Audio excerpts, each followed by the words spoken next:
एक बार फिर से स्वागत है आप सभी का हमारे खास इलेक्शन बुलेटिन 23 में प्रदेश 24 में देश देख रहे हैं आप। और अब खास मुलाकात सेगमेंट में हमारे साथ में बातचीत करने के लिए इस वक्त स्टूडियो में मौजूद हैं छत्तीसगढ़ सरकार में पूर्व मंत्री डॉक्टर कृष्णमूर्ति बांधी जी, जो कि इस वक्त विधायक भी हैं। बांधी जी, बहुत बहुत स्वागत है आपका। 2018 का चुनाव किसी कड़वे अनुभव की तरह रहा, कड़वी दवा के रूप में रहा, चूंकि 15 साल की सत्ता थी, उसके बाद 15 सीटों पर सिमट गए और उसके बाद उपचुनाव में एक सीट जगह और हारी और अब 14 सीट पर हैं। बड़ी चुनौती है, बहुत लंबा सफर तय करना है। 2023 में क्या चुनौतियों के रूप में और किस तरह से, किस रोड मैप के रूप में आगे बढ़ रहे हैं?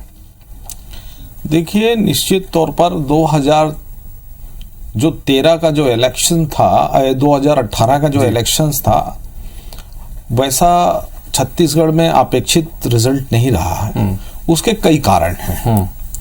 अब उनके कारणों की समीक्षा तो नहीं होगी, परंतु अब हम अपने खोया हुआ विश्वास है, किन्हीं भी कारणों से हमने खोया हुआ है विश्वास, उस विश्वास को प्राप्त करने के लिए जमीन स्तर से हम काम कर रहे हैं। और साथ ही साथ संगठनात्मक तौर पर हम अपने कार्यकर्ता है, जिसके दमबूते पे हमारे कार्यकर्ता है, ये वही कार्यकर्ता है जो आम जनता से जा करके रूबरू होते हैं, अपनी बात रखते हैं, जनता के साथ जा करके काम करते हैं, उसके निवेदन करते हैं, ताकि हमारा जो जमीनी कार्यकर्ता है और ऊपरी ढांचे को, संगठनात्मक ढांचे को भी मजबूत करने में लगे हुए हैं। साथ ही साथ हम अपने बात को भी सरकार के जितने अभी तक के जो उन्होंने सरकार ने वादा खिलाफी कहा है और जिस तरीके से छत्तीसगढ़ के लोगों को यहाँ पर उन्होंने धोखा दिया है और जिस तरीके से छत्तीसगढ़ की एक इन लोगों की एक नीतियाँ रही हैं, एक वाद है, भूमाफियावाद है, रेत माफिया है, ड्रग माफिया है, आत्महत्या है, और ये जितने प्रकार के अपराध है, ये इनके मुद्दों को लेकर के हम समाज के बीच में इनको बात में रखेंगे। और साथ ही साथ जिन लोगों ने अपने जो 36 वादों में जो छत्तीसगढ़ के जनता को अपने वादा किया था, इसकी वादा खिलाफी की भी बात रखेंगे और जो जनता को उन्होंने उम्मीदें दिलाई थी और उनके साथ कैसे धोखा हुआ है उसको भी। लेकिन बांधी जी, ये आप बोल रहे हैं कि आप रखेंगे, तमाम मुद्दों के आप जिक्र कर रहे हैं, जमीन पर कहीं भारतीय जनता पार्टी नजर क्यों नहीं आती? चूंकि चाहे युवा विंग की बात करें, वरिष्ठ नेताओं की बातचीत करें, आप स्वयं भी एक बहुत महत्वपूर्ण जिम्मेदारी निभा रहे हैं, भारतीय जनता पार्टी सड़कों पर नजर क्यों नहीं आ रही? चूंकि आप ये बात, क्या आप ये जो मुद्दे बता रहे हैं जनता के बीच में, आप इस बातों को पहुंचाने में कामयाब हो पा रहे हैं? देखिए, अभी आपने आपके शहर रायपुर में ही युवाओं के द्वारा एक बहुत बड़ा बेरोजगार को लेकर के प्रदर्शन किया गया। जो सरकार ने रोजगार के अवसर दिए और जो सरकार ने जो बेरोजगारी भत्ता देने की बातचीत किया गया, और जैसे यूपीएससी में भर्तियों को लेकर के है, और जिस तरीके से यहाँ छत्तीसगढ़ में आलम है कि एक चपरासी के प्यून के पद पर 90 पोस्ट पर 5 लाख लोग आवेदन करते हैं। इन सब बातों को आपने देखा होगा कि हमने इसका भरपूर प्रदर्शन किया है और छत्तीसगढ़ में एक बहुत बड़ा मैसेज गया है। साथ ही साथ आपने देखा होगा हमारे राष्ट्रीय नेतृत्व में, माननीय राष्ट्रीय अध्यक्ष जी के नेतृत्व में भी हमने एक गांव से लेकर के हमारा जो संगठनात्मक ढांचा, हमने उस पर भी काम किया है। और जगह समय समय पर हर एक जिलों में हर एक विषय को लेकर के जनता के सामने हम धरना प्रदर्शन कर रहे हैं और जनता के बीच में काम करने का एक प्रयास कर रहे हैं। और ये लगभग सभी जिलों में है। आज भी 11 तारीख को जो महिलाएं हैं, महिलाएं उत्पीड़न को लेकर के, अपराध को लेकर के, बलात्कार हत्याओं को लेकर के 11 तारीख को बिलासपुर में भी 1 लाख माता बहनों की, एक महिलाओं की एक रैली है। भारतीय जनता पार्टी इस क्षेत्र पे गांव से लेकर के शहर तक के लड़ाई तो लड़ रही है। इसमें कहीं कोई कोताही भारतीय जनता पार्टी नहीं कर रही। आपने अभी कई तरह के वाद का जिक्र किया, इसमें एक महत्वपूर्ण बात है छत्तीसगढ़िया वाद।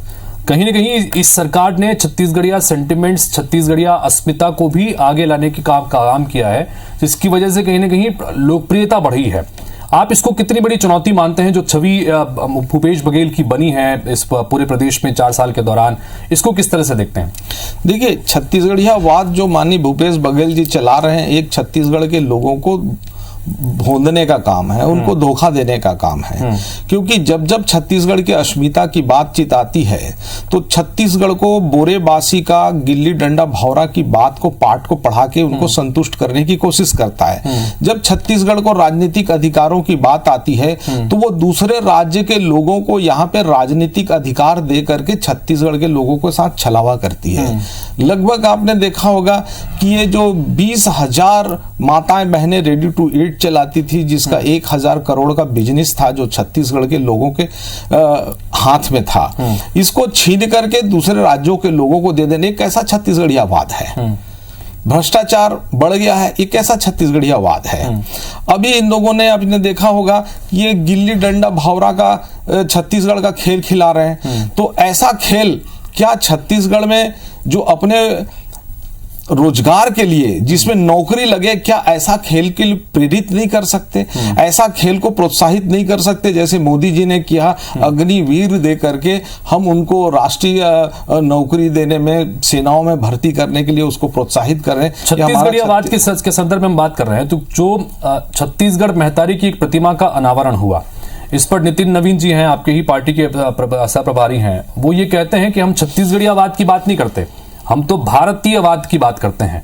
इसको किस तरह से समझें, कैसे समझाएंगे आप लोगों को? क्योंकि छत्तीसगढ़ियावाद की अगर बात की बात हो रही है, छत्तीसगढ़िया अस्मिता की बात हो रही है, छत्तीसगढ़ एकमात्र ऐसा राज्य है पूरी दुनिया में जिसे हम महतारी के नाम से जानते हैं, और उस महतारी की प्रतिमा का अनावरण के विषय पर अगर भारतीय जनता पार्टी के एक महत्वपूर्ण विषय से संबंधित नेता का इस तरह का बयान आ रहा है, इसको कैसे समझाएंगे, इसको कैसे एलैबोरेट करेंगे?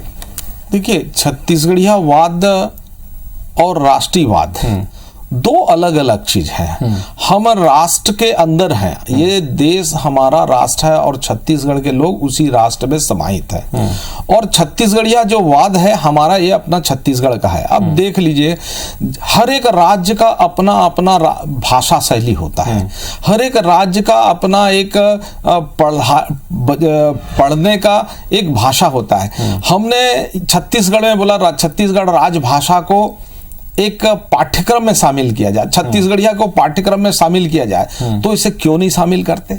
हर एक राज्यों का अपना अपना है। कैसा दृष्टिकोण नहीं होना चाहिए कि राज्य सरकार का, जब छत्तीसगढ़ी की भाव है तो छत्तीसगढ़ी को, राजभाषा को पाठ्यक्रम में भी शामिल करना इनकी जिम्मेदारी बनती है। क्यों नहीं करते? वो केवल हमको बोरेबासी का पाठ पढ़ाने के लिए है ये। तो ये जो छत्तीसगढ़ का जो वाद है, ये निश्चित तौर पर छत्तीसगढ़ को भ्रमित करने वाली एक विषय में समझ में आता है, क्योंकि छत्तीसगढ़ के हित में करते हुए इनको नहीं देखा गया है। लेकिन जनता तो पसंद कर रही है ना, जिस तरह से इसको समर्थन मिल रहा है, जनता के बीच में जाते भी हैं, बात करते हैं, तो ये कांग्रेस पार्टी लगातार कह रही है कि जनता का समर्थन मिल रहा है हमें इस विषय पर। देखिए, इस समर्थन में 2023 के इलेक्शन में इनके छत्तीसगढ़िया वाद को देख लेगी, क्योंकि आपने देखा होगा जब ये बिहार के चुनाव में गए हैं तो ये नरवा घुरवा गरवा बारी का मॉडल जो है, इसको वहां के लोग, यूपी के लोग बड़ा एक्सेप्ट कर रहे हैं, वहां बड़ा पॉपुलर है। ऐसा प्रचार करके विधानसभा चुनाव में लड़ते थे, और जहां जहां ये प्रभारी थे वहां से इन लोगों ने बुरी तरीके की जमानत जब्त हो गए जी। तो कुल मिलाकर जिस तरह से इस पर एक लगातार बातचीत होती भी है, आप भारतीय जनता पार्टी की अगर बात करें, हम लोग एक बदलाव से इस वक्त पार्टी गुजर रही है। संगठन के रूप में बड़े बदलाव किए गए हैं, चेहरे को बदल दिया गया है, प्रदेश अध्यक्ष बदल दिए गए, उसके अलावा नेता प्रतिपक्ष को बीच कार्यकाल में बदल दिया गया, और अब कांग्रेस पार्टी की तरफ से यह बयान भी आया, मुख्यमंत्री जी ने भी कहा कि जितने स्थापित चेहरे थे सबको साइडलाइन किया जा रहा है। ये क्या रणनीति है? क्या ये जो बदलाव हो रहे हैं इसका कुछ असर देखने को मिलेगा? देखिए, संगठनात्मक बदलाव एक हर पार्टी की एक प्रक्रिया होती है। आज कांग्रेस में भी बदलाव, उनके एक तो बहुत दिनों के बाद कांग्रेस का जो एक परिवार से इनके राष्ट्रीय अध्यक्ष कहते हैं, उससे छटक करके कहीं स्वतंत्र मिला है। हमारी तो भारतीय जनता पार्टी की परंपरा है, हर कार्यकर्ताओं को मौका मिलता है। हमारे बदलाव हमारे यहाँ की एक प्रक्रिया है, और हम उस प्रक्रिया के अंतर्गत, क्या इससे ये माने जो आप बोल रहे हैं कि आने वाले चुनाव में नए चेहरों को, युवा चेहरों को मौका दिया जाएगा, जैसे कि मुख्यमंत्री जी भी कह रहे हैं कि जो स्थापित चेहरे हैं उनको साइडलाइन किया जा रहा है? माननीय मुख्यमंत्री जी का एक विचार अपना है कि जो स्थापित नेताओं में भी योग्य लोग हैं। सभी के सभी स्थापित नेता अपने त्याग तपस्या से और अपने सक्रियता से योगदान पार्टी को सींचते चली आई है। और बदलाव जो होता है एक प्रक्रिया के अंतर्गत सब कार्यकर्ताओं को मौका मिलता है। इसमें बहुत ज्यादा उसको एक बदलाव ही है, संगठनात्मक बदलाव, इसको सब स्वीकार करें। मुख्यमंत्री के चेहरे के रूप में किसे हम देख रहे हैं? क्योंकि 15 साल तक यहाँ पर सत्ता रही, डॉक्टर रमन सिंह यहाँ पर चेहरे रहे, क्या 2023 में भी वही चेहरा है या किसी और के साथ जाने? मुख्यमंत्री भारतीय जनता पार्टी में कौन होगा, इसका फैसला भारतीय जनता पार्टी के कैडर पार्टी है और वह निर्णय करेगी कि हमारा छत्तीसगढ़ का मुख्यमंत्री कौन होगा। कई विषयों पर आधारित, मापदंडों के आधारित करेंगे, उसको संगठन करेगा, ये संगठन का अधिकार है। तो जो मैंने जैसा कि पहले भी कहा कि 71 और 14 के बीच में जो ये अंतर है, इस अंतर को पाटने के लिए जाहिर तौर पर एक बड़ी टीम की आवश्यकता है, संगठन के तौर पर भी काम करने की आवश्यकता है, जमीन पर काम करने की आवश्यकता भी है। क्या उम्मीद कर रहे हैं, किस तरह का प्रदर्शन 2023 में आप उम्मीद कर रहे हैं? निश्चित तौर पर हम जिस संख्या पे खड़े हैं, 14 की संख्या में खड़े हैं, ये हमारे लिए वास्तव में एक चुनौती है और हम इसीलिए बहुत जोर से, बहुत मेहनत करके काम कर रहे हैं। बहुत मेहनत करके छत्तीसगढ़ के लोगों के साथ हम विश्वास को कायम करने में लगे हुए। हमारा संगठन का समस्त पदाधिकारी, वो गांव में रहने वाला भी पदाधिकारी, एक विश्वास जीतने में लगा हुआ है।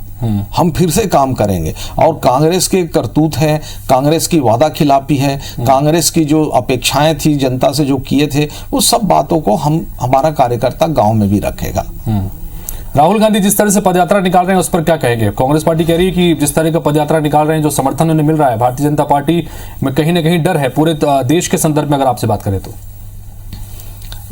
राहुल गांधी अपने निश्चित तौर पर अपनी खोई हुई प्रतिष्ठा को प्राप्त करने के लिए लगे हुए हैं। देखिए कि अब कहीं कांग्रेस है, किसी जमाने में पूरे देश में राज किया करता था, अब कांग्रेस की रीति नीति से लोग उकता गए हैं। जिस तरीके से झूठ बोलते रहे, झूठ बोल करके लोगों के लिए सिमट गए, 2 राज्यों पे अभी कायम है। अब उनकी जादू ज्यादा दिन चलने वाला नहीं है। ठीक है, तो कांग्रेस पार्टी जो है वो सिमटती जा रही है, जादू चलने वाला नहीं है। 2023 में आश्वस्त नजर आ रहे हैं कि भारतीय जनता पार्टी एक बार फिर से सत्ता पर काबिज होगी। कृष्णमूर्ति मांझी जी हमारे साथ में थे, बहुत बहुत शुक्रिया तमाम विषय पर हमसे बातचीत करने के लिए। इसी के साथ हमारी इस खास मुलाकात सेगमेंट में फिलहाल इतना ही। अगली बार फिर हाजिर होंगे एक और नेता के साथ। नमस्कार।